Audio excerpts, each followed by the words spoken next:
Boa tarde, pessoal. Essa é a primeira aula gravada do curso de vibrações. Então, a gente vai usar como referência o livro do professor Marcelo, da professora Aline. E para facilitar o estudo de vocês, para vocês poderem acompanhar de uma forma um pouco melhor, eu vou usar a mesma numeração dos capítulos que ele usa lá e os mesmos títulos também, né? Então, essa primeira aula vai ser do capítulo 2, que é para sistemas dinâmicos discretos. Então ela é só uma introdução de algumas definições que a gente vai precisar usar no curso e de como chegar na equação de movimento. O que a gente vai fazer nos outros capítulos vai ser como resolver essa equação de movimento do nosso sistema. Então a primeira definição é a definição de graus de liberdade. Então o número de graus de liberdade do nosso sistema é o mesmo número de coordenadas independentes que a gente precisa para descrever completamente o nosso movimento. Então, os modelos contínuos têm infinitos graus de liberdade, os modelos discretos têm infinitos graus de liberdade. Então, por exemplo, para um espaço tridimensional, uma partícula em um espaço tridimensional, uma partícula tem 3 graus de liberdade, né? A translação em qualquer uma das 3 coordenadas, e um corpo rígido tem 6. Além da translação, ela tem a rotação. E a gente tem que tomar cuidado com as restrições do nosso sistema. Então, essas restrições diminuem o número de graus de liberdade. Então, por exemplo, no caso do pêndulo, a gente tem um vínculo, que é esse comprimento dessa corda que está segurando essa partícula de massa mzinho, que é o que define o próprio pêndulo. Então, para esse pêndulo, apesar de ser uma partícula no espaço 2D, ele só tem 1 grau de liberdade.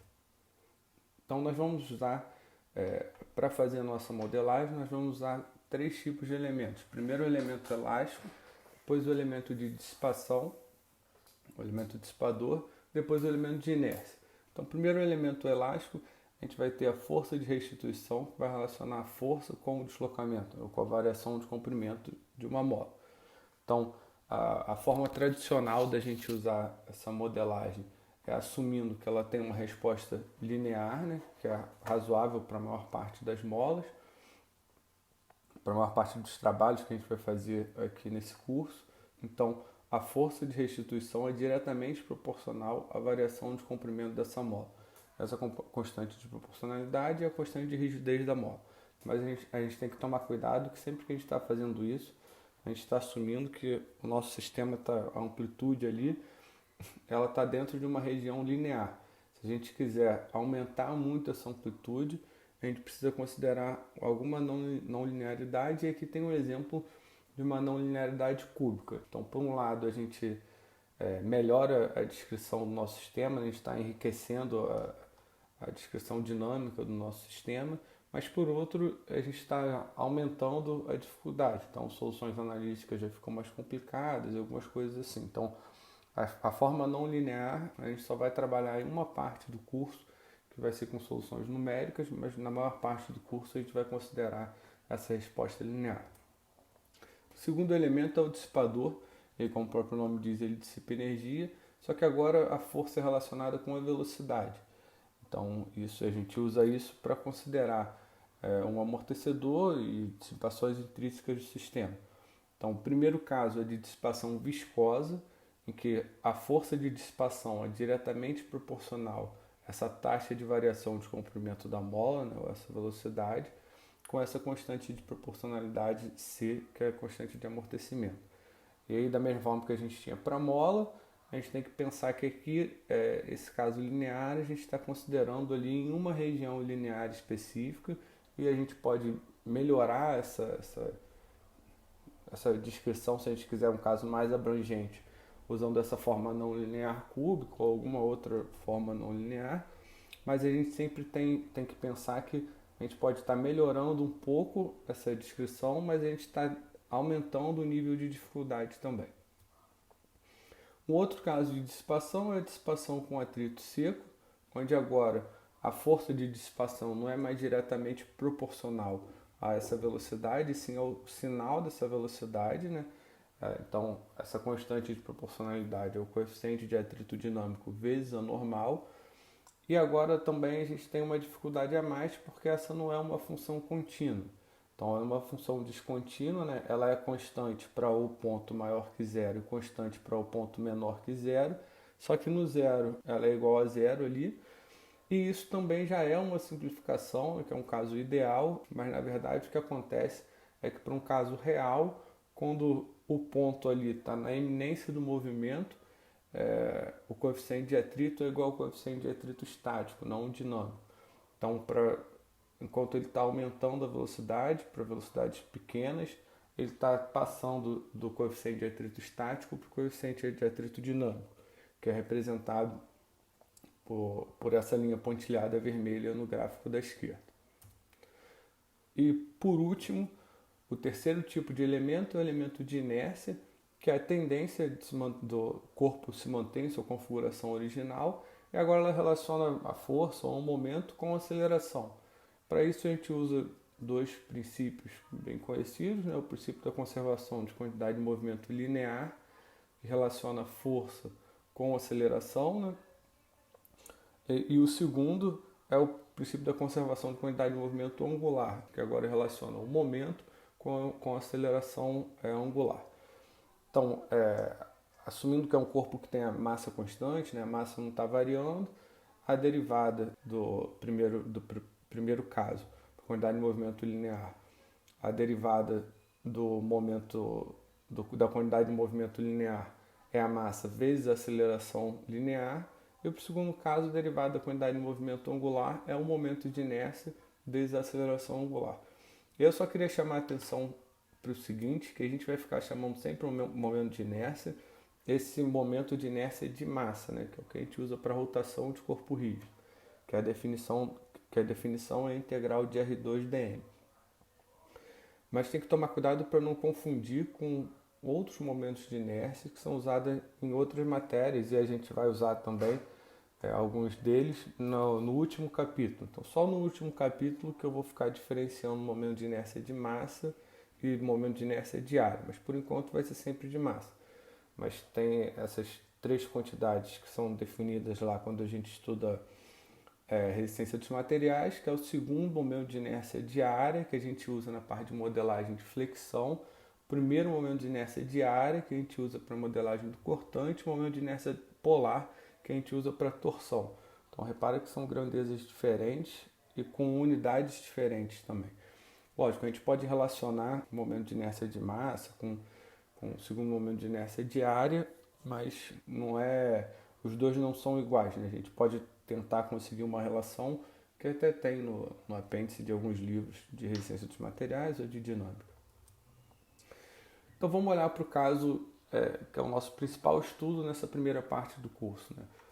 Tanto no capítulo 2 quanto nos capítulos 3, 4 e 5, a gente vai ficar estudando um oscilador linear dessa forma, que é um caso simplificado de uma massa concentrada que está acoplado a um amortecedor e uma mola. Então ela tem um deslocamento U, que a gente está supondo positivo para a direita, e pode ter um forçamento externo, um F de T qualquer, mais genérico. Então o que vai mudar nos capítulos dessa primeira parte é que, primeiro, nesse capítulo 2, a gente só quer chegar na equação de movimento, e depois, nos capítulos 3, 4 e 5, só vai mudar como que vai ser esse F.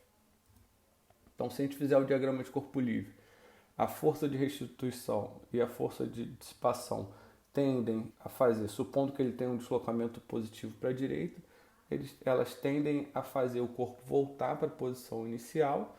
A direção do forçamento é a mesma, né? A gente está assumindo que ele está sempre nesse sentido. E na vertical a gente tem o peso e o normal. Então, fazendo somatório de forças na direção x, vai ter que ser igual a massa vezes a aceleração linear, né, nessa direção.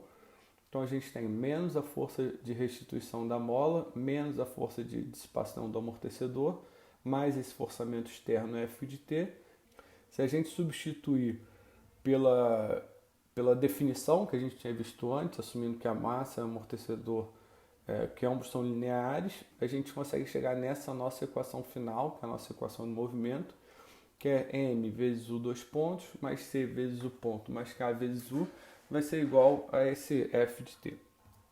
Por outro lado, em y, está assumindo que não tem nenhum movimento, então o normal é igual ao peso.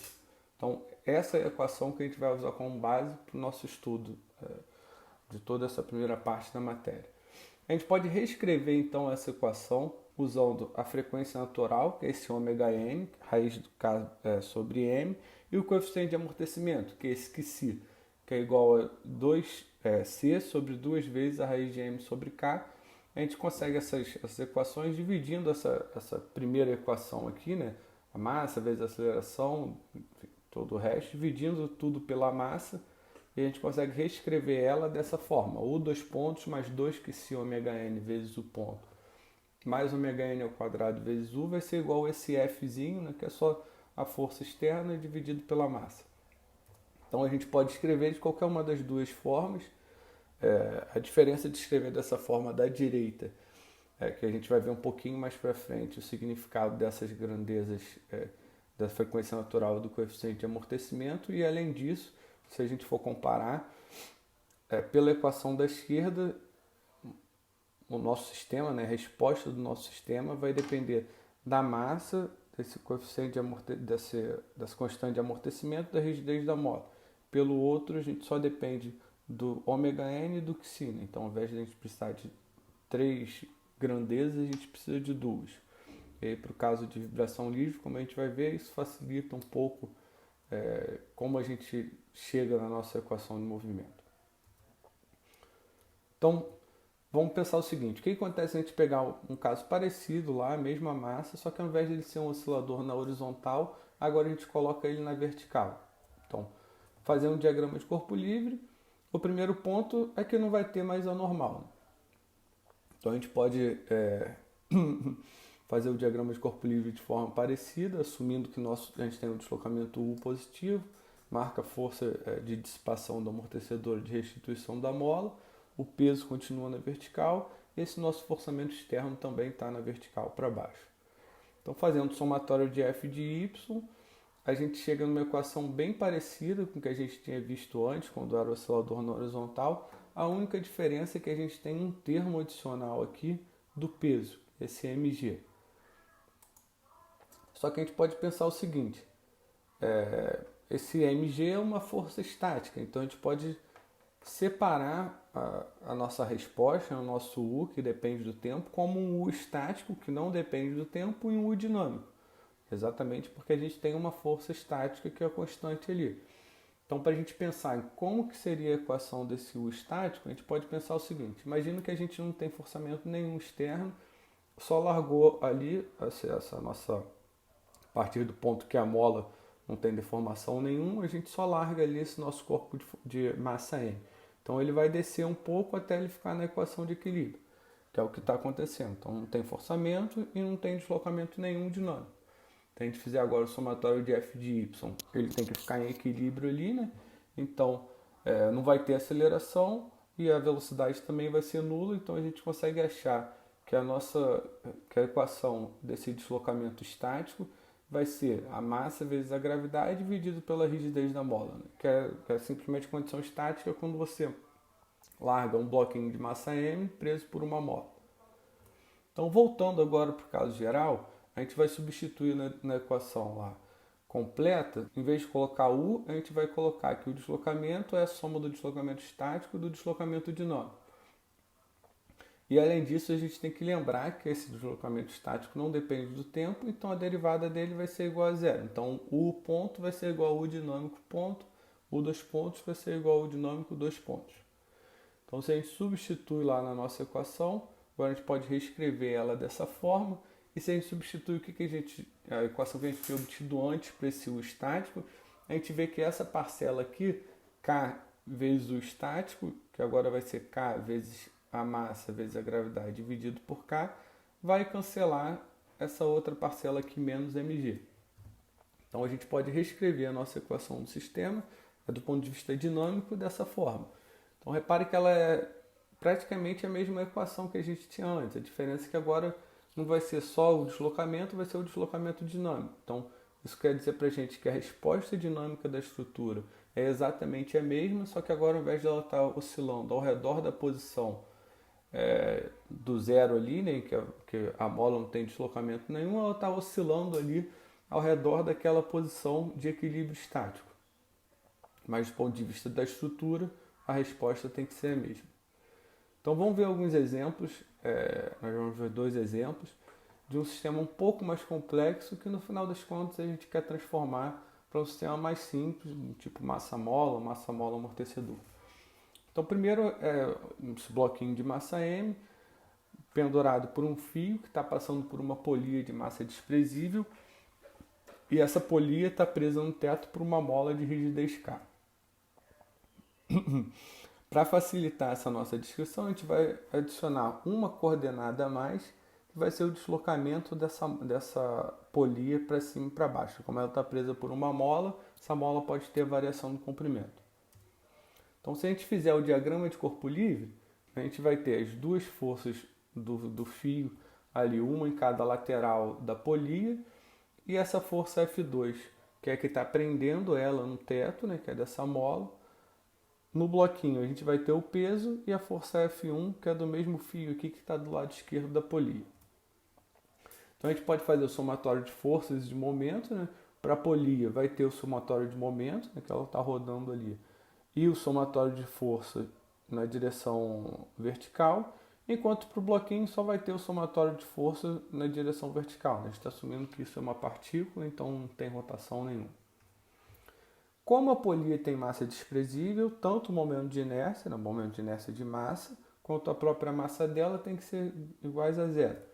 Então a gente pode fazer, se a gente fizer aqui a equação do somatório do momento em relação ao centro da polia, a gente acha que o F1 tem que ser igual ao F3, fazendo o somatório de força tem que ser igual a zero, e aí lembrando que não quer dizer que a aceleração angular dela seja igual a zero, nem que a aceleração linear aqui na direção vertical sejam iguais a zero, só quer dizer que a massa é igual a zero, então esse termo cancela. Então se a gente fizer, a gente acha que 2F1 aqui já está assumindo esse resultado anterior aqui, né, que é F1 igual a F3, então 2F1 mais F2 igual a zero, então F1 é metade de F2. E agora finalmente, olhando aqui para esse nosso bloquinho de massa M, o somatório de força nele vai ser a massa vezes a aceleração dele. Então a gente tem o peso e essa força F1, e a gente chega nessa nossa equação de movimento. Se a gente substituir F1 por F2 aqui, a gente pode lembrar que esse F2 na verdade é a força dessa mola. Então a gente pode relacionar F2 com Y e escrever a nossa equação de movimento dessa forma. A princípio pode parecer que o sistema tem 2 graus de liberdade, né? U e Y, o deslocamento da massa e da polia, mas a gente pode tentar relacionar isso usando um vínculo geométrico. Então vamos tentar criar um vínculo geométrico para relacionar o deslocamento da polia e o deslocamento da massa, desse bloquinho de massa Mz. Então imagina o seguinte, que ele tem um deslocamento y inicial ali, em y, um deslocamento delta, e a massa ainda não teve deslocamento nenhum. Primeiro você abaixou, o fio manteve ele na mesma posição, e depois ele vai abaixar para se manter esticado. Então o que a gente quer é saber isso. Se a gente tem um deslocamento delta ali da polia, qual que vai ser o deslocamento desse bloquinho?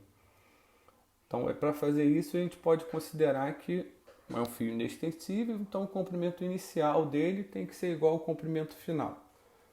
Então, vamos lá, o comprimento inicial é essa altura H, que é a altura da polia inicial, né? Vezes π vezes R, que é esse arco que ele está em contato com a polia, mais esse Lzinho, que é o comprimento do fio da polia até esse bloquinho de massa Mz. Então esse é o comprimento inicial, que é o dessa figura aqui. Depois, o comprimento final vai ser aqui do lado direito, vai ser onde será H, agora vai ser H menos esse Y que ele desceu, né? Menos esse delta. A parte do arco aqui continua a mesma. E agora ele teria o comprimento, se ele tivesse vindo do ponto inicial da polia até onde ele está preso, seria o mesmo comprimento L, mas ele ainda teve um deslocamento U para baixo, que foi o tanto que esse bloquinho desceu, que a gente ainda não sabe, mas a gente tem que descontar o deslocamento Y, que é o tanto que a polia chegou para baixo também. Então, se a gente igualar as duas equações, a gente acha que para o fio se manter esticado, por ele ser um fio inextensível, o deslocamento dessa massa concentrada M tem que ser igual a 2 vezes o deslocamento da polia. Então, usando esse vínculo geométrico, a gente pode substituir na nossa equação de movimento e chegar aqui nessa equação M vezes U dois pontos mais K sobre 4 vezes U vai ser igual a mg. Então, essa é a equação que a gente quer trabalhar. Então, de fato, pelo nosso vínculo, o nosso sistema tem só 1 grau de liberdade, apesar da gente poder usar duas coordenadas para descrever, mas não são duas coordenadas independentes. A gente conseguiu a relação aqui entre elas, que U igual a 2y. E aí, da mesma forma, como aparece aqui essa parcela mg, que é uma parcela estática, não está variando com o tempo, a gente pode separar o deslocamento em um deslocamento estático e um deslocamento dinâmico. E fazendo o mesmo procedimento que a gente tinha visto antes, para o caso estático, a gente acha que agora o estático vai ser 4 vezes o peso dividido pela rigidez da mola, e substituindo para o caso geral, a gente vê aqui que essa parcela, K sobre 4 vezes o estático, vai cancelar com essa parcela do peso.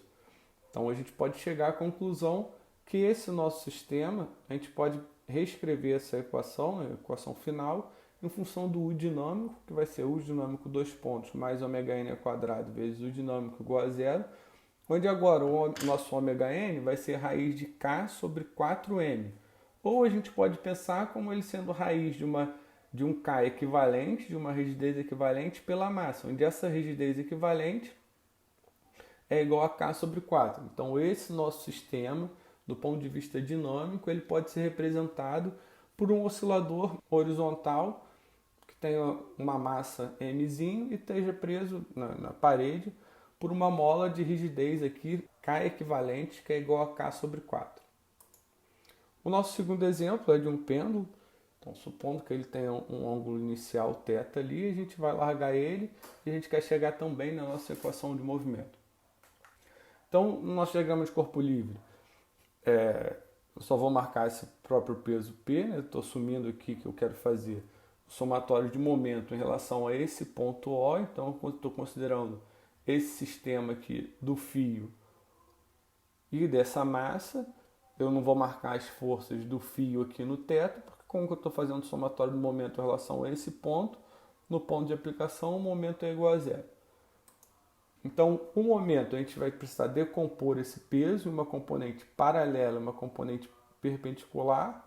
Só a componente perpendicular vai realizar momento, que é essa P seno de θ. Então, aqui a gente tem o mesmo ângulo θ que a gente tem aqui, vezes o comprimento L, tem que ser igual ao momento de inércia vezes a aceleração angular. E aí só repara que a gente usa esse menos aqui, porque esse momento está tendendo a diminuir esse θ. Então, é um momento negativo aqui para essa nossa coordenada. Então, pela definição do momento de inércia, que é a integral de R2 dm, a gente pode usar essa definição para um sistema contínuo, mas para um sistema discreto fica mais fácil. O somatório do R ao quadrado vezes a massa, se a gente tiver várias massas, como a gente só tem uma, fica a própria definição de L ao quadrado vezes M.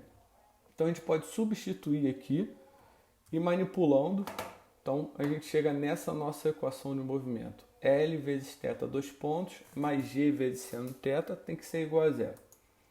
Se a gente fizer a aproximação para pequenos ângulos, para a gente conseguir uma solução analítica, né, a gente pode então reescrever a equação dessa forma e pensar que esse termo aqui, G sobre L, dividindo todo mundo por L, né, fica G sobre L vezes θ, isso aqui é a nossa frequência natural ao quadrado. Então, mesmo um sistema desse tipo, a gente consegue representar ele como um sistema massa-mola, onde agora a frequência natural dele é raiz de G sobre L, em vez de ser raiz de K sobre M, como era para o massa-mola tradicional.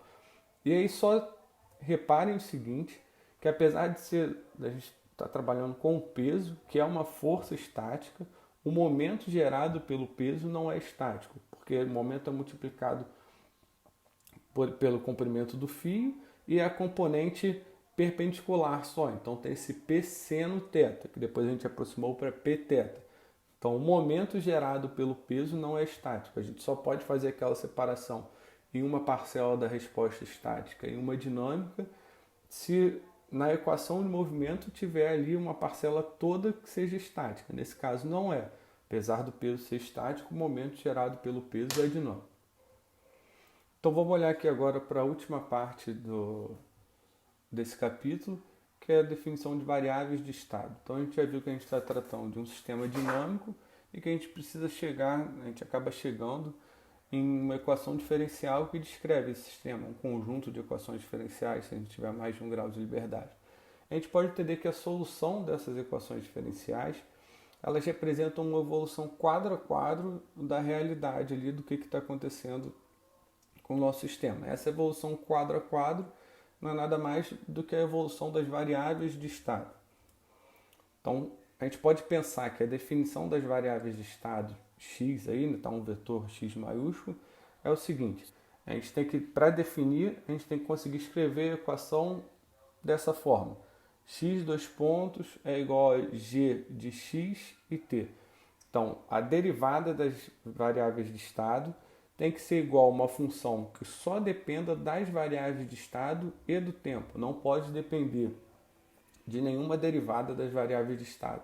Então, o lado direito da equação não pode ter nenhuma derivada. Onde esse vetor de variáveis de estado pode pertencer ao Rn, né? Depende do número de graus de liberdade do nosso sistema, e o tempo pertence ao R1. Então a gente tinha essa nossa equação inicial, né? U dois pontos mais 2 ωn vezes o ponto mais ωn ao quadrado vezes U era igual a 1F, e a gente vai definir as duas variáveis de estado do nosso sistema. Para esse sistema, as duas variáveis de estado são o deslocamento e a velocidade. Então a gente vai definir que x1 igual a U e x2 igual a U ponto.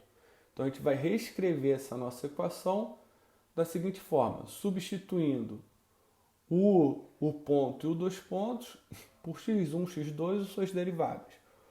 O dois pontos a gente pode substituir por x2 ponto, né? Usando essa definição. O ponto a gente pode substituir tanto por x1 ponto quanto por x2.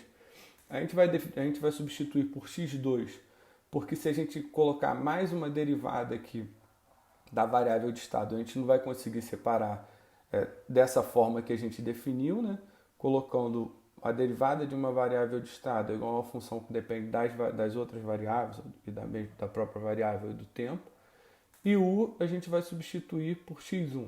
Então a gente pode isolar o x2 ponto de tal forma que ele só dependa de x1, de x2 e do próprio tempo.